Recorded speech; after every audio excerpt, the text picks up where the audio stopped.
안녕하세요. 오늘도 사연살롱을 찾아주셔서 감사합니다.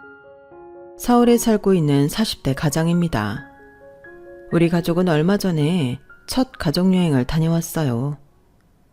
정확히는 재혼 가정으로 첫 가족여행을 다녀왔다고 하는 게 맞겠네요. 저는 2년 전에 재혼을 했어요. 6년 전 아내와 사별하고 혼자 딸아이를 키우고 살다가 부모님 성화에 못 이겨 하게 된 재혼이었죠. 사실 재혼 이야기가 나온 건 오래됐어요. 아무래도 남자 혼자 어린 딸을 키우고 살려니 엄마 손이 필요한 순간이 한두 번이 아니었거든요. 세상을 떠난 아내 대신 저희 아이들 돌봐주시던 어머님은 밤낮으로 숨을 쉬듯 재혼 타령을 하셨어요. 여자는 혼자 살아도 남자는 그게 안 된다며 특히 애 딸린 호라비는 하루빨리 재혼을 해야 건강도 보살피고 자식도 제대로 키울 수 있다는 게 어머니 지론이었죠. 틀린 말은 아니었지만 그것도 다 때가 있는 거잖아요. 아내랑 사별한 지 고작 1년밖에 안 된 사람한테 지난 사람은 잊고 새 사람을 들이라고 하는 게 너무 가혹하게만 느껴졌어요. 집에서 키우던 반려견이 세상을 떠나도 쉽게 털고 새로운 반려견을 들일 수는 없잖아요. 하물며 평생 함께하려 했던 사람을 어떻게 하루아침에 모자르듯 싹 잘라내고 새로운 사람을 곁에 들입니까? 저는 도저히 그렇게는 못하겠더라고요. 어머니 말대로 살림을 맡아줄 사람이 필요한 거면 파출 도우미를 불러 도움을 받으면 되고 아이의 육아가 걱정된다면 전문기관의 힘을 빌려 해결하는 것도 방법이잖아요. 그래서 그때는 어머니가 재혼이라는 단어만 꺼내셔도 진저리가 쳐지고 버겁게 느껴지고 구역질이 날 것 같았어요. 아내는 죽기 전 3년간 암투병 생활을 하다 떠났어요. 처음에는 병명이 잡히지 않아서 병원만 3-4군데를 돌아다녀야 했어요. 평소 어지간한 통증에는 아프다는 말도 안 하는 사람인데 반년 넘게 원인 모를 통증으로 고통스러워했어요.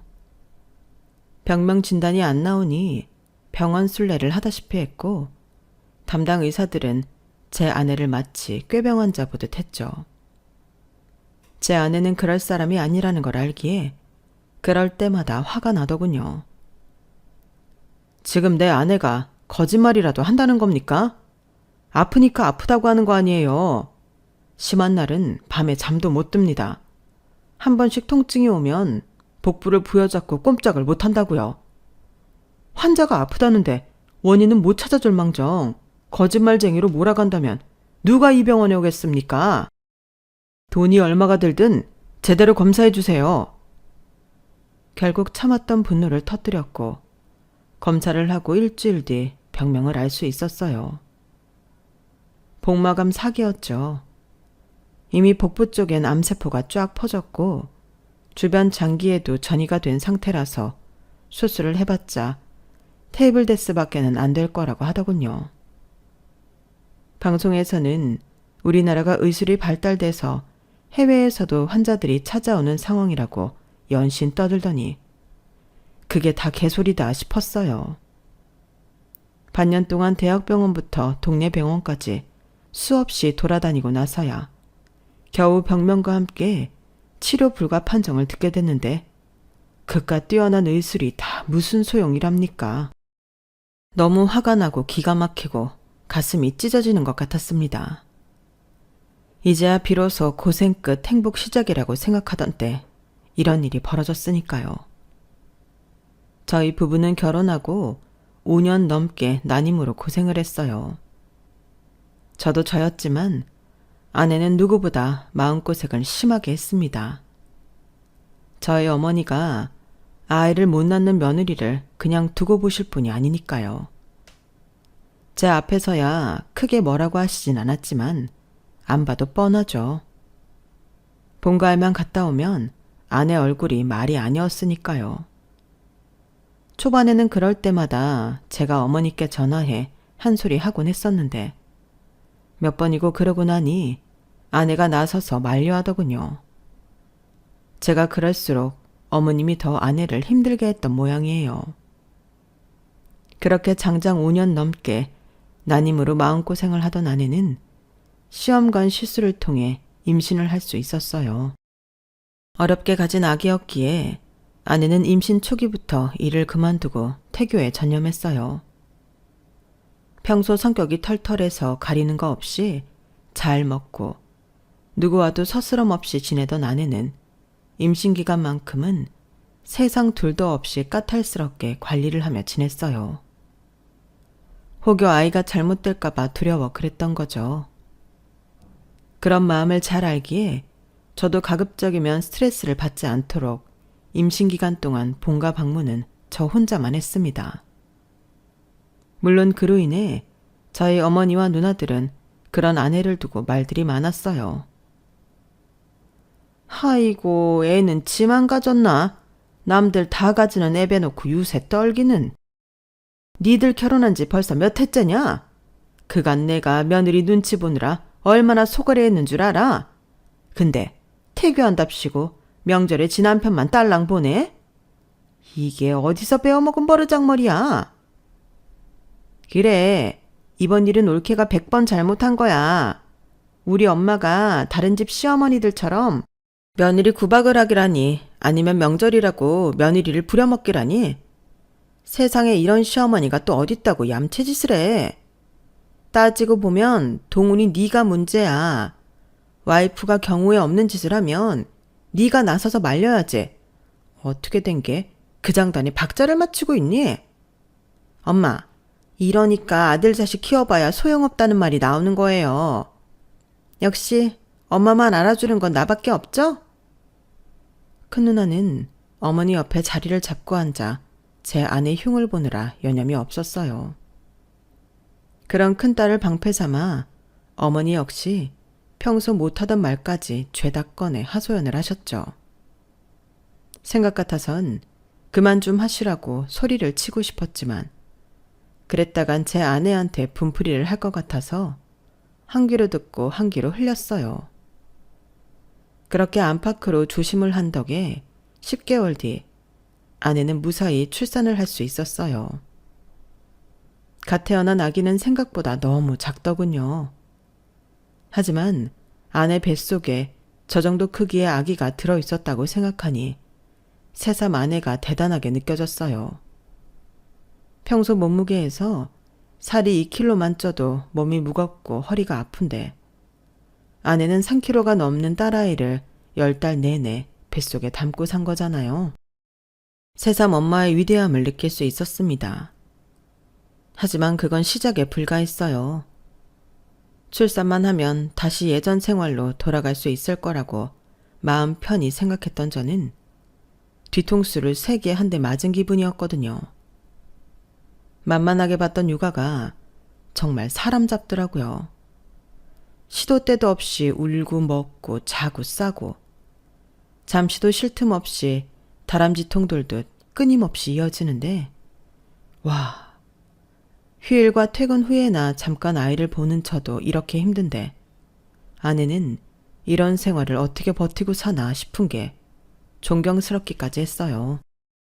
그런데도 아내는 한 번도 힘들다는 말 한마디 없이 힘든 육아를 즐기는 듯 보였습니다. 당신은 힘들지도 않아. 어떻게 얼굴 한 번 안 찡그리고 살 수가 있어? 힘들어. 나도 힘든데 그보다 너무 행복해. 여보, 생각해봐. 불과 1년 전만 해도 우리가 아기를 얼마나 기다렸어? 시험관 시술 실패할 때마다 지옥 문턱까지 갔다 오는 기분이었잖아. 그런 거에 비하면 지금 몸 힘든 건 아무것도 아니야. 우리 예은이 방긋 웃는 얼굴 한 번에 하루 종일 힘들었던 게 싹 사라지거든. 여보, 이리 와서 우리 예은이 자는 모습 좀 봐. 천사가 따로 없지? 난 우리 예은이 자는 모습만 봐도 천국에 있는 기분이라니까. 이제 곧 복직도 해야 될 텐데 예은이 두고 일 나갈 거 생각하면 벌써부터 눈물 날 것 같아. 모든 엄마들이 그렇겠지만 아내는 딸아이를 무척이나 사랑했어요. 그래서 한 몇 년 일을 쉬면서 육아에 집중하려고 했는데 그럴 수가 없게 된 거예요. 아내가 일하던 미혼모 지원센터에서 아내 후임으로 왔던 사람이 갑자기 일을 그만두게 된 거죠. 센터에서는 아내에게 다시 나와달라 부탁을 해왔고 몇 번 거절 끝에 결국 복직을 하게 된 거예요. 두 돌이 같이 난 딸아이는 장모님이 맡아주시게 되었고요. 센터 일을 다시 하게 된 아내는 전보다 더 열정적으로 일을 했어요. 자신이 출산을 하고 보니 미혼모의 마음을 더 이해하게 됐다면서요. 하지만 아내가 복직을 하고 2년쯤 지났을 때 장모님이 미국에 있는 처남네로 가시게 되면서 아내는 다시 일을 그만두게 되었어요. 혹시나 하는 마음에 저희 어머니께 딸아이 육아를 부탁드려 봤지만 거절을 당했거든요. 남들은 일하면서도 애만 잘 키우던데 넌 뭐가 그렇게 유난이니? 둘, 셋 낳아 키우는 것도 아니고 꼴랑 딸내미 하나 키우면서 네 윗사람을 봐라. 아들 둘 키우면서도 직장생활 잘만 하잖니? 괜히 별것도 아닌 게 지 몸은 끔찍이 아낀다니까. 말이 났으니 말인데 내 아들이 매달 벌어다주는 돈만 해도 얼마야. 남편 잘 만나 사모님 소리 들어가며 편히 살면 너도 뭔가 하는 게 있어야지. 암튼 난 니네 딸 못 키워주니까 그런 줄 알아라. 언제는 그렇게 손주 타령을 하시더니 정작 도움이 필요한 순간이 되자 어머니는 말을 싹 바꾸셨어요. 임신 문제로 저희 어머니께 몇 년간 시달림을 받아온 전적이 있는 아내는 더는 어머님과 부딪히기 싫다며 일을 그만두기로 했어요. 그런데 한동안 집에서 육아를 하던 아내가 언젠가부터 시름시름 앓기 시작한 거예요. 그리곤 앞서 말했던 것처럼 병원을 찾아다니게 되었죠. 뒤늦게 병명을 알게 됐지만 손쓸 도리가 없다는 의사의 말에 저는 아내한테 자세한 상황을 숨기기로 했어요. 복마감이라는 건 말했지만 반년을 넘기기 힘들 거라는 말은 하지 않은 거예요. 처음엔 어떻게든 암세포와 싸우겠다 의욕적으로 달려들던 아내는 의사가 말했던 반년을 넘겼고 3년 가까이 투병 생활을 이어갈 수 있었어요. 정기검사를 받아보면 상태가 완전히 나아진 건 아니었지만 그래도 호전을 보이는 것 같아서 아내도 저도 희망을 갖게 되었죠. 그런데 하필 그때 생각지 못한 일이 벌어진 거예요. 아내 건강 때문에 가급적 본가 방문을 자제하고 살았는데 어머니가 형수를 앞세워 저희 집에 오신 거예요. 당시 저는 회사에 나가 있었고 딸아이는 유치원에 간 상태여서 아내는 집에 혼자 있었어요. 투병 중인 며느리보다는 아들 걱정이 더 컸던 어머니는 제가 집에 없는 틈을 타 아픈 며느리 앞에서 잔소리를 늘어댔죠. 집안에 환자가 있으니 집안 분위기가 말이 아니네. 네 몸 아픈 건 안 됐다만 그래도 남편 밥은 제대로 챙겨 먹어야 하지 않겠니? 어떻게 냉장고에 죄다 사다 나른 음식들 뿐이냐. 이런 거 먹고 어떻게 남자가 밖에서 일을 해? 아휴, 불쌍한 내 아들. 함께 온 형수님은 듣다 못해 제 아내 대신 한마디 했다더군요. 어머님, 아픈 사람 앞에서 무슨 그런 말씀을 하세요. 어머님 딸이라면 그렇게 말씀하시겠어요? 아무리 팔은 안으로 굽는다지만 그러시는 거 아니에요. 그리고요, 요즘은 레토르트 음식도 잘 나오고 반찬이야 반찬 가게에서 사다 먹으면 돼요. 일반 가정집에서도 다들 그렇게 먹고 산다고요. 동서, 어머님 말씀 마음에 담지 마.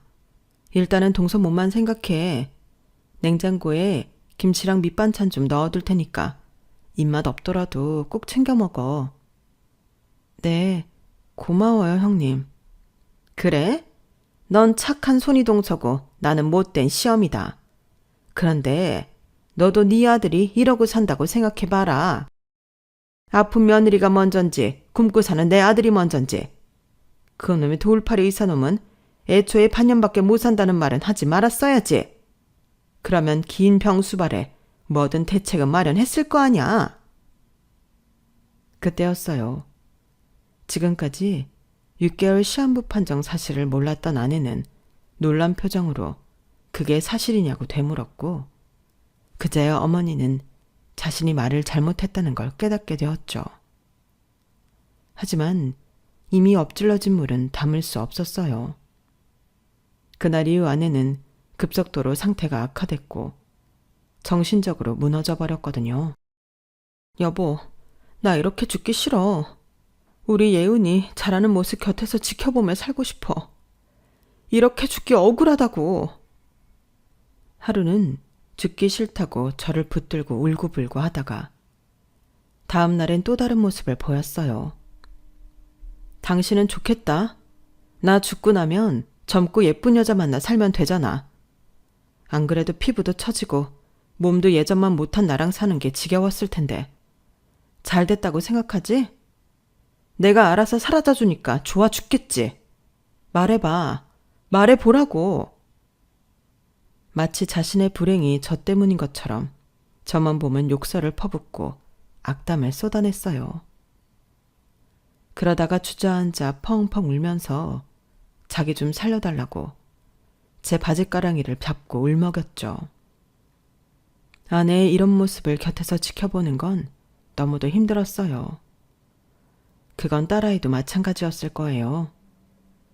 늘 웃는 얼굴로 자신에게 사랑을 쏟아주던 엄마가 하루아침에 무섭게 변해버렸으니 왜 안 그렇겠어요. 아내는 마치 죽음을 준비하는 사람처럼 딸아이와 제게 정을 때려는 듯 보였어요.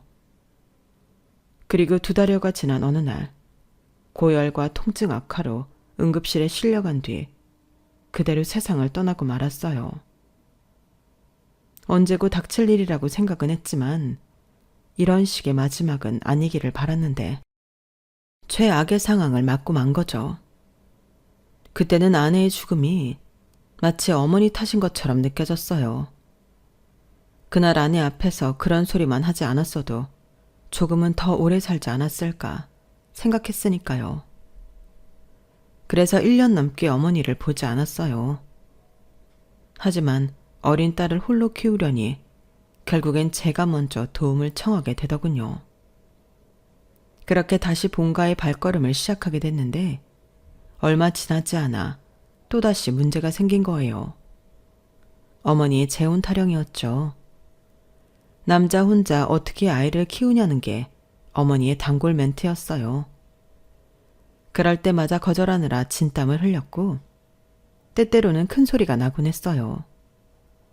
자식을 생각한 부모의 마음이라는 건 알면서도 한편으로는 어머니께 서운한 마음도 들었어요.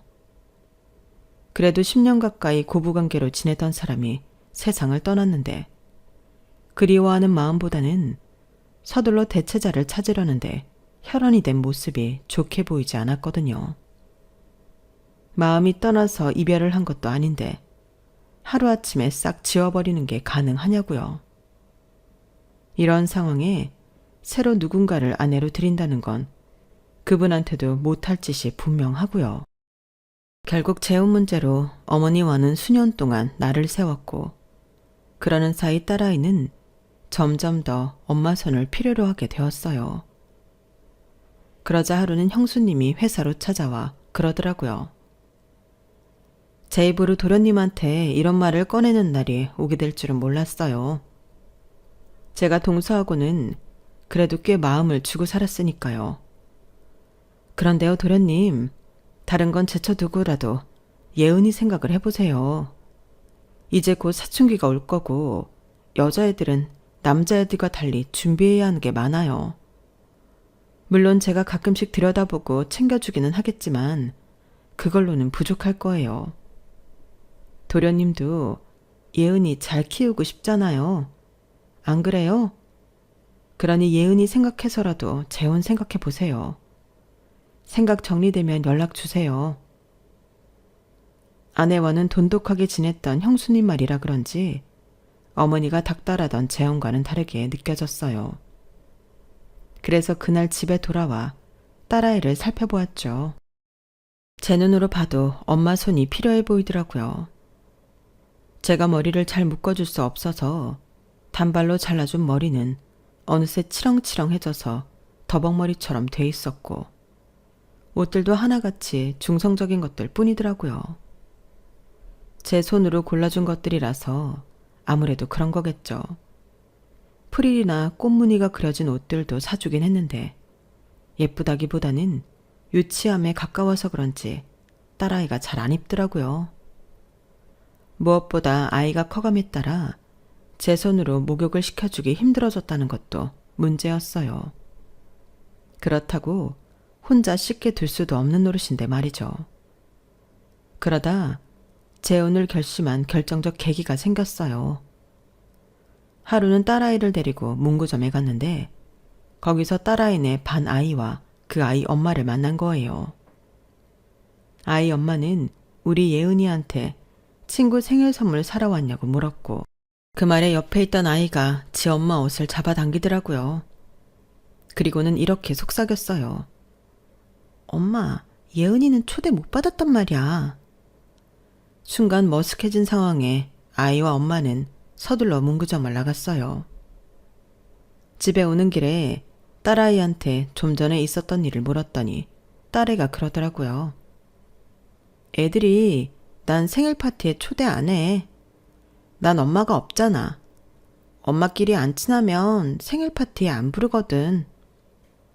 알고 보니 요즘은 애들 생일 파티를 집에서 안 하고 키즈 카페나 따로 파티 장소를 빌려하는 모양이더라고요. 그런데 워낙 준비할 것들이 많으니 엄마들끼리 정보도 공유하고 서로 아는 집 아이들만 초대를 하는 모양이었어요. 아이들이 생일 파티를 하는 동안 엄마들은 엄마들대로 모여 밥도 먹고 수다도 떨어야 하다 보니 그렇게 된 거였죠. 순간 제 딸아이가 엄마가 없다는 이유로 또래 아이들 무리 밖으로 밀려났다는 생각이 들었어요. 저도 이렇게 속이 상하는데 제 딸아이는 얼마나 속마음이 아플까 생각하니 감정을 추스를 수가 없더라고요. 그래서 형수님께 전화해 선을 보겠다고 했어요. 그렇게 만난 사람이 바로 지금의 아내예요. 15살 차예요? 형수님, 그건 좀 너무 심한 거 아닐까요? 제가 초혼도 아니고 재혼인데 상대분한테 실례잖아요. 저도 처음엔 나이가 어려서 걱정했는데 만나보니 사람이 참 괜찮더라고요. 무엇보다 그쪽에서 나이 차이가 좀 있는 사람을 원해요. 연고가 없는 사람이다 보니 나이 차이가 나더라도 안정된 가정을 꾸리고 싶은 모양이에요. 생각해보면 여자 쪽이 나이 어린 게 꼭 나쁜 것만은 아닌 것 같아요. 예은이 친구 엄마들 나이 보면 다들 도련님보다 한참 어리잖아요. 젊은 엄마라서 애 키우는데 더 빠릿빠릿할 거고요. 그러니까 일단 한번 만나보고 아니다 싶으면 거절하면 되죠. 사실 제가 결혼도 남들보다 늦게 한 데다 아이도 결혼하고 5년이나 지나서야 가졌기 때문에 동년배들에 비해 애가 좀 어린 편이에요. 다들 중고등학생 자녀를 두고 있으니까요. 그래서 형수님 말대로 어쩌면 젊은 엄마가 더 예은이한테 필요할지 모르겠다는 생각이 들었어요. 어차피 딸아이 생각해서 하는 재혼이니 딴 거 생각 말고 일단 선자리에 나가보자 했죠. 나이 차이 때문에 걱정을 했는데 막상 만나보니 형수님 말대로 사람이 참 괜찮더라고요. 무엇보다 참 착했어요. 남의 자식 키우고 사는 게 쉽지 않은 결정이었을 텐데 그 부분에 있어서 반감도 없어 보였고요. 게다가 직업이 유치원 보조교사였기 때문에 안심이 되는 부분도 있었어요. 학벌은 고졸인데 사설기관을 통해 보육교사 과정을 이수했다고 하더군요. 양친이 생존해 계시긴 하는데 무슨 이유인지는 모르겠지만 연을 끊고 살고 있다더군요. 그런 이유로 결혼을 하게 된다면 따로 식은 올리지 않았으면 한다고요. 제 입장에선 꽤 괜찮은 조건이었지만 그래도 평생 한 번 있는 결혼식을 이렇게 해도 되나 싶었어요. 부모님도 없이 치르는 결혼식은 너무 비참하잖아요. 그렇다고 영 끊고 산지 한참 됐는데 이제 와서 연락해 결혼식에 참석해 달라고 하기도 그렇고요. 부모님과는 왜 연을 끊게 됐는지 말해줄 수 있어요? 제가 부모님 가슴에 못을 박았어요. 부모님 반대를 무릅쓰고 동거를 했거든요. 그때는 그게 사랑인 줄 알았는데 같이 산 지 1년이 조금 넘자 현실의 벽이 높다는 걸 실감하게 됐어요. 그래서 헤어졌고 헤어진 이후로는 부모님께 죄송해서 연락을 못하게 됐어요. 남자와 동거를 했었다는 말이 달갑게 들리지는 않았지만 한편으로 저는 결혼 생활까지 했던 사람이기 때문에 오히려 덜 미안할 수 있어 다행이다 싶더군요. 그 만남 이후 몇 달간 만남을 이어갔고 딸아이한테도 소개해 셋이 함께 식사도 하고 놀이동산에도 가면서 가까워지는 시간을 가졌어요. 그리고 만난 지 반년이 조금 지난 시점에 살림을 합치게 되었죠. 딸아이 학교 문제도 있고 해서 아내가 저희 집에 몸만 들어오는 형식으로요. 아무래도 딸아이한테는 갑작스런 새엄마의 등장으로 엄마의 빈자리를 채우기엔 무리가 있었어요. 아직은 엄마라기보다는 함께 사는 동거인 정도로 느끼는 것 같더라고요. 그래도 아내는 나름 엄마 노릇을 하려고 애를 썼어요. 아이 학교 일에도 활발하게 참여하고 요즘 여자아이들 사이에서 유행하는 학용품이며 장난감, 액세서리 같은 걸 사와서 예은이 관심을 사려 노력했거든요. 빨래며 청소 같은 집안일도 능숙하게 해내고 요리 블로그나 동영상 등을 보면서 제법 흉내를 잘 냈어요. 그런 모습이 저희 어머니 눈에 예쁘게 보였던 건지 전 아내한테 했던 것과는 달리 두 번째 아내한테는 꽤 살갑게 대하셨죠. 아직 온전한 가족이라고 하기엔 무리가 있었지만 그래도 남들 보기엔 그럴듯한 가족처럼 보이기는 했어요. 그렇게 새로운 가정을 이룬 지 1년이 되어가던 무렵 갑자기 아내가 각방을 쓰자고 하더라고요. 일도 그만두고 집에서 살림만 하다 보니까 무력해지는 것 같아서 뭐라도 좀 배워보려 한다고요. 동영상 강의를 들어야 하는데 아무래도 밤 시간에 듣는 게 편할 것 같아요. 당신 자는데 방해도 될 것 같아서 따로 제 방을 하나 만들까 하는데 안 될까요? 나야 상관없긴 한데 그런 이유라면 각방을 쓰기보다는 차라리 서재를 만드는 게 낫지 않겠어? 원한다면 손님방을 서재로 꾸며줄게. 아, 그것도 좋긴 한데 아무래도 새벽까지 동영상 강의를 듣고 침대로 돌아가면 당신이 자다가 깰 수도 있으니까요. 당신이 원치 않으면 그만둘게요. 결혼하고 처음 부탁을 하는 건데 안 된다고 하기가 그래서 아내 뜻대로 방을 만들어 주었어요. 어려울 것도 없는 일이니까요. 손님방으로 쓰는 곳이라 침대랑 붙박이장도 있어서 책상만 하나 따로 장만해 주었어요. 아내는 낮 시간에도 종종 그 방에 들어가 공부를 했고 딸아이한테도 엄마가 공부하는 방이니 함부로 들어가지 말라고 주의를 주었어요. 그렇게 각방을 쓴 지 3개월쯤 지났을까요? 이상한 일이 생기기 시작한 거예요. 시작은 딸아이가 남긴 말이었어요. 하루는 출근길에 딸아이 차에 태워 등교를 시키는데 이런 소리를 하지 뭐예요. 아빠 있잖아. 이거 새엄마한테는 말하지 마.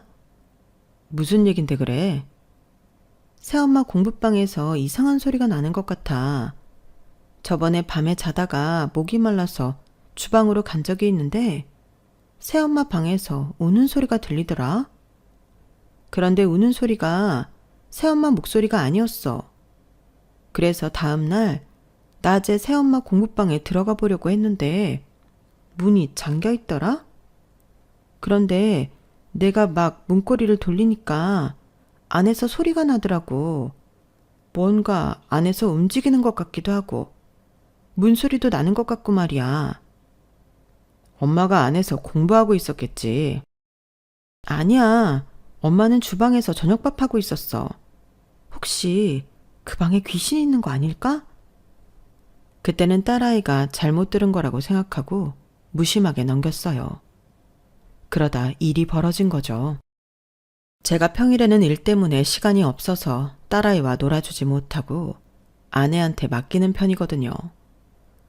그래서 주말엔 가급적 딸아이와 시간을 보내려고 하는 편이에요. 하지만 집에서 할 수 있는 게 한정적이다 보니 주로 밖에 데리고 나가곤 했죠. 그런데 그럴 때마다 아내는 자기는 공부를 해야 한다며 우리 둘만 다녀오라고 하지 않겠어요? 처음 몇 번은 부녀간에 시간을 갖게 하려고 일부러 피해주나 보다 했는데 그런 일이 이어지다 보니 그게 아니다 싶은 거예요. 그래서 내심 꽁에 있었죠. 그런데 그 일이 벌어진 거예요. 그날은 주말이고 해서 딸아이와 카페에 가려고 아침 11시쯤 집을 나왔어요. 그런데 엘리베이터에서 만난 아래층 사람이 대뜸 그러는 거예요. 1203호 사시죠? 전 그 아래층 사는 사람이에요. 아침부터 하루 종일 뛰어다니는 소리가 나길래 사내아이를 키우나 보다 했는데 애가 둘인가 보네요? 네? 그게 무슨 말씀이세요? 말이 났으니 말인데 우리도 애를 키우는 입장이라 어지간하면 이해하려고 하거든요. 그런데 이건 해도 해도 너무 심하잖아요. 어떻게 아침부터 밤까지 그렇게 애가 뛰어다니는 걸 내버려둬요? 특히 주말엔 얼마나 심한지 몰라요. 아이한테 주의 좀 주세요. 뜬금없는 층간소음 얘기에 어안이 벙벙했어요. 그래서 우리는 딸아이 하나밖에 없다고 했더니 제 딸을 흘겨보더라고요. 층간소음의 주범이 너냐 하는 표정으로요. 오해십니다. 우리 딸이 그런 게 아니에요. 아침부터 엄청 뛰어다닌다고 하셨는데 우리 애는 초등학생이라서 오전 시간엔 학교에 가고 없다고요. 그러자 아랫집 여자는 머리를 갸웃거리며 말을 흐리며 미안하다고 사과를 했어요. 괜히 아침부터 기분이 상한 저는 차에 타서도 기분이 풀리지 않더라고요. 그랬더니 딸아이가 그러는 거예요. 거봐, 내가 그랬잖아. 새엄마 방에서 귀신 소리가 난다고. 나 학교 가고 없는 사이에 귀신이 집에서 뛰어다니나 봐. 귀신은 무슨 귀신이야. 아파트라 집들이 붙어 있어서 옆집이나 다른 층에서 나는 소음이 잘못 전해진 걸 수도 있어. 말은 그렇게 했지만 솔직히 저도 의심이 가긴 했어요. 그래서 지갑을 놓고 왔다고 핑계를 대곤 딸아이를 차에 둔 채 다시 집으로 올라갔죠. 일부러 현관 초인종을 누르지 않고 카드키로 들어갔는데 글쎄 집 안에서 아이 웃음소리가 들리지 뭐예요. 거실로 가봤더니 대여섯 살 남짓한 사내아이가 온 집안을 뛰어다니며 깔깔대고 웃고 있었어요. 아내는 그런 아이를 쫓아다니며 장난을 치고 있었고요. 그러다 아내가 저를 발견하고는 비명을 지르더군요. 엄마야! 아랫집 여자가 말했던 층간소음의 주범을 눈앞에 둔 저는 너무 황당해서 눈만 꿈뻑였어요. 그러자 아이가 제 아내 품에 숨어들었고 아내는 손을 벌벌 떨며 금방이라도 울음을 터뜨릴 것 같은 표정이 되었어요. 얘는 누구야? 누군데 우리 집에서 뛰어놀고 있어? 겉보다 얘는 언제 온 거야? 방금 전까지 집엔 당신뿐이었잖아. 나랑 예은이가 나가기 전까지 집엔 당신 혼자였잖아. 도대체 어떻게 된 일이야? 울지만 말고 설명을 해보라고. 저도 모르게 목소리가 높아지자 사내 아이는 울음을 터뜨렸고 아내는 그런 아이를 달래느라 여념이 없었어요.